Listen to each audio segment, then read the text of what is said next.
Hey everyone, I figured it would be a good time to finally make a video specifically about light painting safely with fire. Honestly, I don't recommend that everyone does this. If you really have the compulsion, if you decide that, hey, I want to do something like that, this is going to give you some hopefully helpful guidelines. Generally, I kind of discourage it. I mean, I don't trust the average person, and you can't trust the average person to be safe when using something as dangerous as fire. As you may have heard recently, a model named Robin Lee Jansen from Canada received second-degree burns over a huge area of her body after working with what was obviously an amateur who was distracted, who wasn't paying attention, and who put fuel on a torch that was already lit. He quite literally threw gasoline on an already burning fire, which is, number one, the worst possible idea if you're going to work with fire. That's number one. You don't ever want to do that. So in this video, I want to make maybe 10 good common sense safety guidelines and hopefully include in there some things you may not have thought of to keep you and your model safe when you're doing these shoots. So number one, is it legal to light paint with fire where you live? In my case, in Houston, you actually have to get a permit and have an official from the fire marshal's department present while using fire anywhere in the city. So for me, the city's right out. I can't afford to buy a permit every time. So what I do is I go to a beach that's not far from here where basically anything goes. You can have fireworks, open pit fire, and fire light painting. So that's great. I've got a place nearby that I can do it without any repercussions or running afoul of the law whatsoever. That's great. I would especially recommend that you check your laws and also make sure whether or not your city or your area is in drought conditions. Some places, especially here in Texas, we have droughts. It happens and sometimes it lasts for a very long time. Shooting during a drought with fire is potentially catastrophic on a huge, huge scale. Never, ever use light painting with fire under drought conditions, ever. Rule number 2, never ever wear synthetic fibers, either you or your model. Synthetic fibers contain a high content of plastics, which when burned melt to the skin and disfigure you permanently. It's extremely bad news to wear synthetics. Only wear natural fibers such as cotton when shooting. It's very important and could change your life.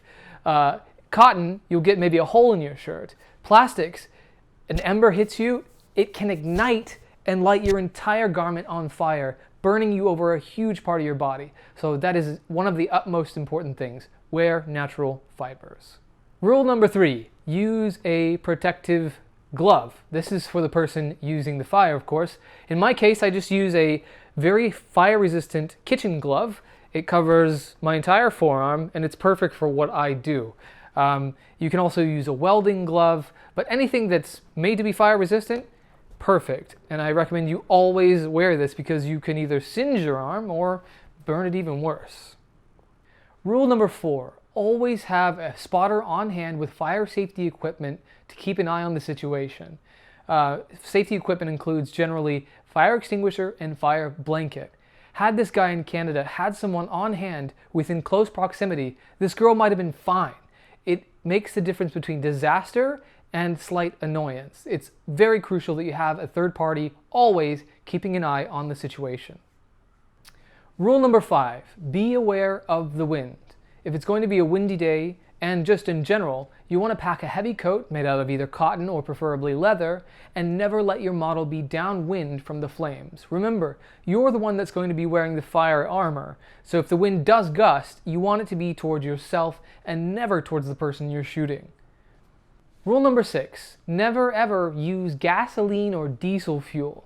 It's very dangerous, it gives off very harmful vapors, and can explode when used the wrong way. So just don't do it. Most fire performers generally use kerosene, white gas, or lamp oil. These are generally safer, they burn cleaner, and they don't put off as many harmful fumes as gasoline or diesel does.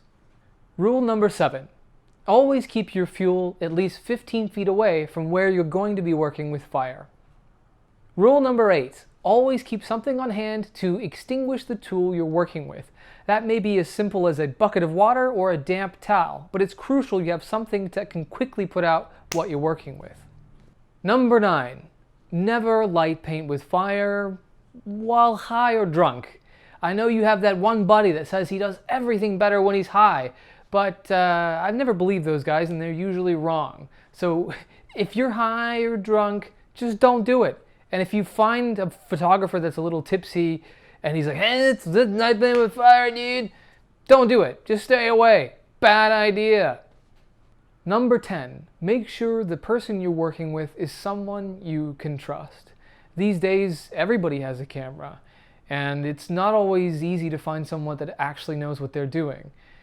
First, make sure you vet that person. Ask friends of friends. Find people they know and say, hey, have they done this before?